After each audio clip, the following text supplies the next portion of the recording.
अस्सलामुअलैकुम, welcome to Saima official. उम्मीद करती हूँ आप सब खैरियत से होंगे और दुआगो हूँ कि अल्लाह ताला आपके घरों में, आपकी ज़िंदगियों में खैर बरकत, खुशियाँ और आसानियाँ रखें। जी तो फ्रेंड्स, आज हमारे साथ जो मेहमान मौजूद हैं वो फ़िज़िकली तो कुछ डिसेबल हैं, लेकिन उनकी एबिलिटीज़, उनके काम और उनकी कामयाबियाँ उनको नॉर्मल लोगों में भी नुमायाँ करती हैं। हमारे साथ मौजूद हैं दिया ऑर्गेनाइजेशन की ऑनर मिस आयशा। अस्सलाम वालेकुम आयशा। वालेकुम सलाम। कैसी हैं आप? अल्हम्दुलिल्लाह मैं ठीक हूँ, आप कैसी हैं? अल्हम्दुलिल्लाह मैं भी बिल्कुल ठीक हूँ और आपके चैनल का बहुत शुक्रिया कि आप आए और आज आपने मुझे टाइम दिया। आपका भी बहुत शुक्रिया कि आपने इतनी मसरूफ़ियत में से हमें टाइम दिया आयशा। Thank you. आयशा, अपने बारे में कुछ बताएं। मेरा पूरा नाम आयशा रहमान है और मेरी डिसेबिलिटी मस्कुलर डिस्ट्रॉफी है। जिन लोगों को नहीं पता उनकी आसानी के लिए मैं उर्दू लुग़त में बताती चलूँ। पट्ठों की कमज़ोरी इसको कह सकते हैं और ये बाय बर्थ नहीं है। जब मैं पैदा हुई थी तो एक नॉर्मल चाइल्ड थी। जैसे आप सबके बच्चे भागते दौड़ते हैं, इसी तरह मैं भी एक नॉर्मल चाइल्ड थी, लेकिन आहिस्ता आहिस्ता मेरी ये डिसेबिलिटी बढ़ती गई और मैं आज आपके सामने व्हील चेयर पर हूँ।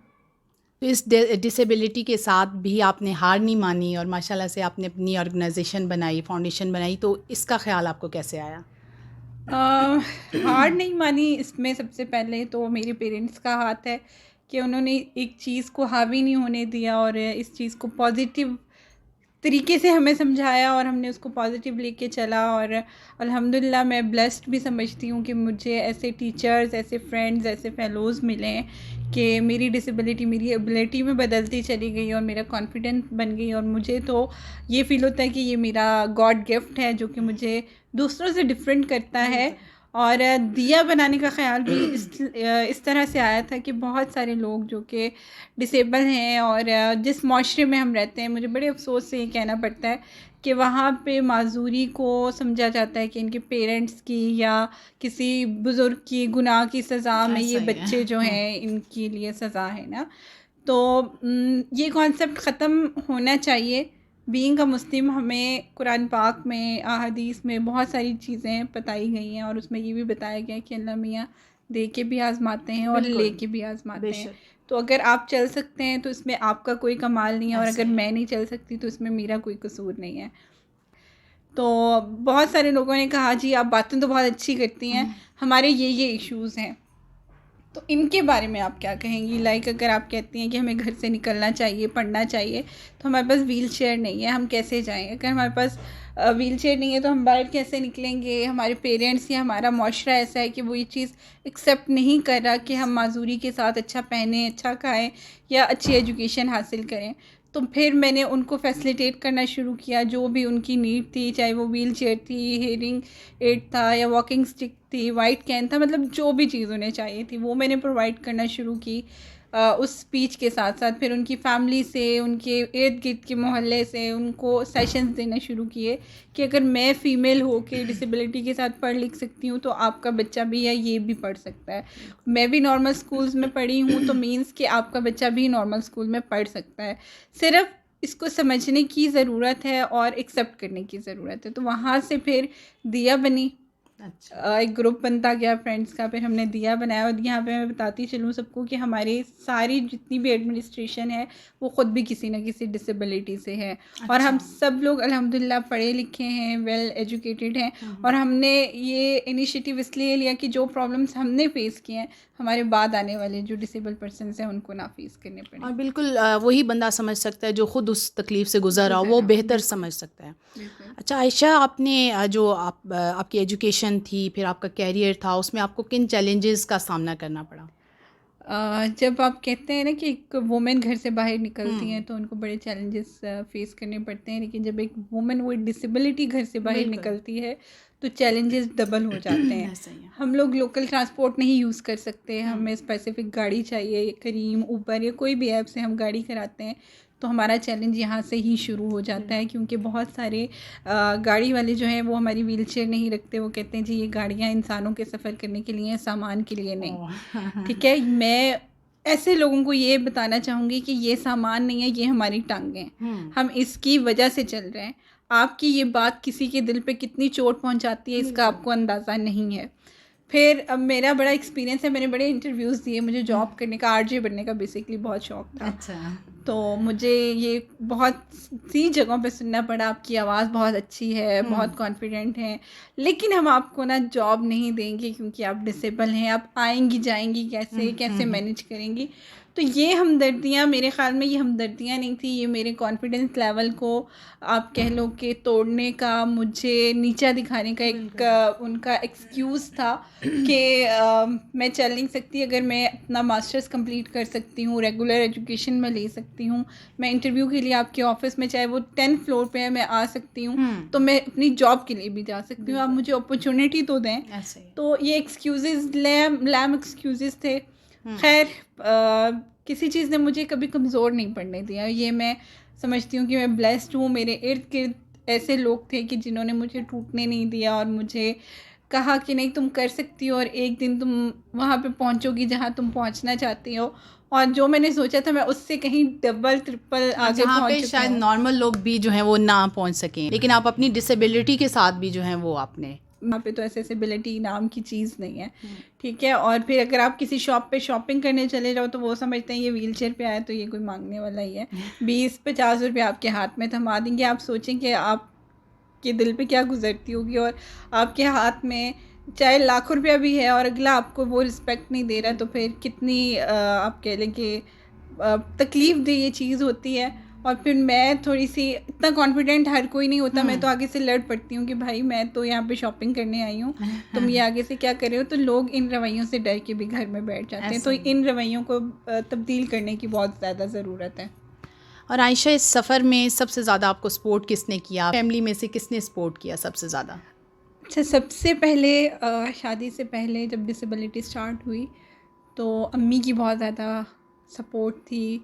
मुझे ये लगता है कि मैं यहाँ पे हूँ तो अपनी अम्मी की वजह से हूँ या अपने बड़े भाई की वजह से, क्योंकि मेरे बड़े भाई अगर अपनी डिसेबिलिटी एक्सेप्ट ना करते हैं, हमें बता दो हम 4 बहन भाई हैं और चारों ही डिसेबल हैं, मस्कुलर डिस्ट्रॉफी है, सेम डिजीज़ से गुजर रहे हैं। तो मेरे भाई ने एक्सेप्ट किया अपनी डिसेबिलिटी को, अम्मी ने बहुत ज़्यादा मोटिवेट किया कि नेगेटिव रवैयों को बर्दाश्त करोगी तो आगे जाओगी।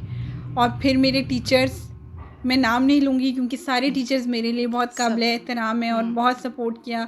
मुझे फ्रेंड्स बहुत अच्छे मिले, और आज अब जब मैं फ़ील्ड में हूँ तो बहुत सारे लोग हैं, पॉजिटिव रवैये भी हैं, नेगेटिव भी हैं, लेकिन अल्हम्दुलिल्लाह मैं नेगेटिव को इग्नोर करके पॉजिटिव पर्सन्स का हाथ थामती हूँ और यहाँ पे आज पहुँची हूँ। तो मेरी शादी के बाद मेरे फादर इन लॉ, मैं उनकी लाडली बहू थी, अल्लाह उनको जवारे रहमत में जगह दे, तो वो बहुत सपोर्ट करते थे। और हमेशा उन्होंने मुझे, जब भी मैंने पूछा कि मैं किसी के साथ कोई MOU साइन करने जा रही हूँ या कोई मीटिंग करने जा रही हूँ, तो हमेशा उनसे गाइडलाइन लेके जाना।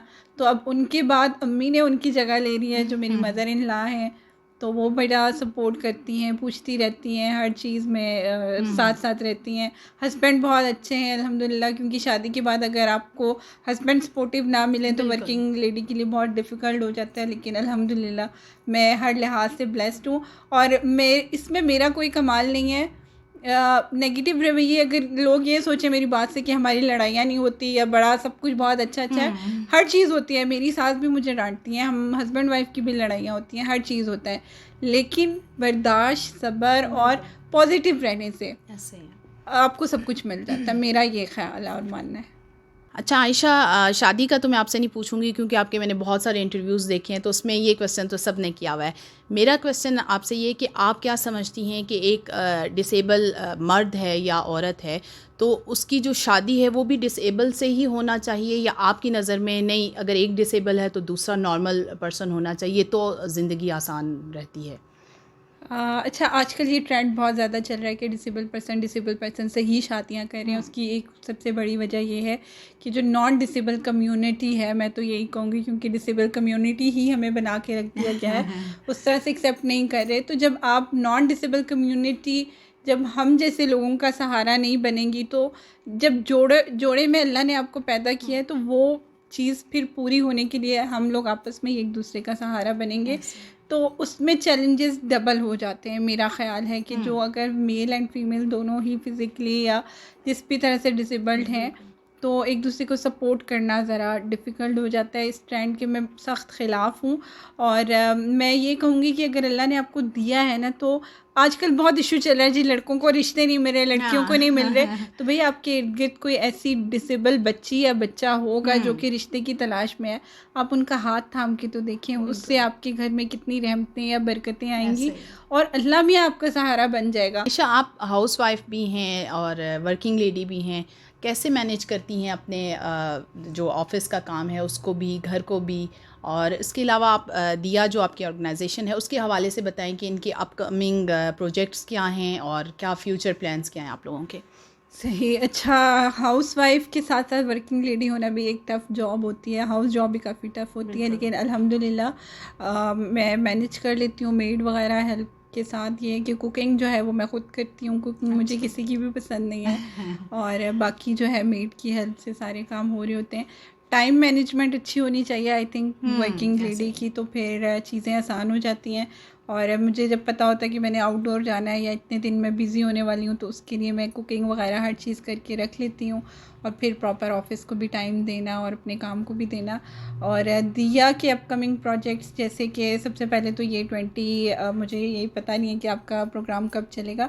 अभी 28 को हम फ्री मेडिकल कैंप कर रहे हैं फॉर डिसेबल पर्सनस। इसके अंदर जिन डिसेबल पर्सनस की रजिस्ट्रेशन नहीं हुई हुई या इनके सर्टिफिकेट नहीं बने हुए, वो बनवाने के लिए हमारा है। और उसके बाद आगे रमज़ान आ रहे हैं आपके सामने, काफ़ी बरकतों वाला महीना, तो इंशाल्लाह उसके अंदर राशन ड्राइव्स वगैरह, सहरी इफ्तारी ड्राइव्स होती हैं। और ये हमारी माशाल्लाह 4-5 सालों से चल रही हैं, रेगुलर हम करते हैं हर साल। इस साल भी इंशाल्लाह होंगी। फिर ईद गिफ्ट्स हो जाएंगे, उसके बाद ईद के बाद जो है फिर बच्चों की कुछ ट्रेनिंग्स वगैरह हम स्टार्ट करवाएंगे। उसमें इंडिपेंडेंट लिविंग स्किल्स के हवाले से है, और कुछ डिस्ट्रीब्यूशन वगैरह, वाइट कैन डे आ रहा है, इस तरह डिफरेंट इवेंट्स वगैरह भी हैं। तो वैसे मेरे जितने भी आपके इवेंट आपके चैनल की तवज्जुह से, मैं अपने सारे देखने वाले व्यूवर्स से ये रिक्वेस्ट करूँगी कि जितने भी मुखय्यर हजरात हैं प्लीज़ हमसे रब्ता करें, क्योंकि हमारे पास आज से लास्ट ईयर तक का सिर्फ 600 फैमिलीज़ का डेटा आया था, और इस साल वो डेटा डबल हो गया। ये सारी डिज़र्विंग और आप कहने कि आपके ज़कात और सदक़ात की हकदार फैमिलीज़ हैं। तो हमें सपोर्ट करें, आपकी सपोर्ट के बगैर मैं या दिया कुछ भी नहीं है। तो हमें बहुत सारे लोग देना चाहते हैं, उन्हें पता नहीं होता कि हम कहाँ पे दें, किसको दें। तो मैं आपको ये कह सकती हूँ कि दिया एक ऑथेंटिक प्लेटफॉर्म है, जिसके ज़रिए आपकी जो भी चीज़ है, हमारे पास इमानत है, चाहे वो व्हील चेयर है, चाहे वो राशन है। अगर आप हमें पैसे देना चाहते हैं तो पैसे दें, अगर आप सेटिस्फाइड हैं कि आप हमें राशन पैकेजेस बना के दें, आप वो दें। हम जिस तरह से आप सेटिस्फाइड हैं, हमें आप सपोर्ट करें ताकि हम उन लोगों का सहारा बन सकें। मैं यहाँ पे मैम को नंबर दे दूँगी ताकि वो मेरे नंबर और अकाउंट नंबर वगैरह अपनी स्क्रीन पे चला दें। Thank you. ठीक है आयशा, और आपको गवर्नमेंट कुछ सपोर्ट कर रही है या जो डोनेशन हैं वो आम लोग देते हैं, और गवर्नमेंट से आप क्या कहना चाहेंगी? गवर्नमेंट से हम क्या क्या शिकवे गिले करें, क्योंकि गवर्नमेंट बेचारी क्या क्या करे। गवर्नमेंट सपोर्ट नहीं कर रही, लेकिन मैम समीना अलवी के साथ ये है कि मैं हूँ, टच में हूँ। वो मुझे कुछ ना कुछ जो है हर साल डोनेशंस भेजती रहती हैं, राशन वगैरह। और उनकी काफ़ी काम को मोटिवेट करती हैं, और उनकी मोटिवेशन ही आई थिंक हमारे लिए बहुत बड़ी सपोर्ट है। और हुकूमत जो है उससे बस ये कहूँगी कि हमारी ट्रांसपोर्टेशन पे फोकस करें, कि हमारी एसेसिबल ट्रांसपोर्टेशन होनी चाहिए। आयशा, एंड में क्या मैसेज देना चाहेंगी सबको? जिसमें भी कोई कमी है या लगता है मुझ में कोई डिसेबिलिटी है किसी को भी, तो उसको अपनी मजबूरी ना बनाएं, या कोई भी किसी भी टेंशन परेशानी में उनको मैं यही कहूँगी कि उसको पॉजिटिव लें, कि अल्लाह मियाँ जी तूने ही दिया है, तू ही वसीला बनेगा, तू ही इस मुश्किल से मुझे निकालेगा। पॉजिटिव रह के चलेंगे तो चीज़ें बहुत आसान हो जाएंगी। मुसीबत को मुसीबत समझ के और रो पीट के गुजारेंगे तो बहुत मुश्किल वक्त गुजरेगा। इसलिए अगर आप किसी भी माजूरी, टेंशन या किसी भी डिप्रेशन में, तो उससे निकल आएँ, क्योंकि उसमें बैठ के रोने का कोई फ़ायदा नहीं है। हंसते खेलते ज़िंदगी गुजारें। 4 दिन की ज़िंदगी है, रो के भी कटेगी, हंस के भी कटेगी, तो हंस के गुजारें। तो मेरी तरह आप भी आयशा बन जाएंगे। आयशा, बहुत अच्छा लगा आपसे मिलके। आपकी पर्सनैलिटी, आपकी बातें बहुत अच्छी हैं, और मेरी दुआ है कि अल्लाह ताला आपको सेहत दे और आप इसी तरह लोगों के काम आती रहें, लोगों की ज़िंदगियां संवारती रहें। और मिलते हैं एक नए मेहमान के साथ। तब तक मेरे चैनल को लाइक, शेयर और सब्सक्राइब करना ना भूलिएगा। अल्लाह हाफ़िज़।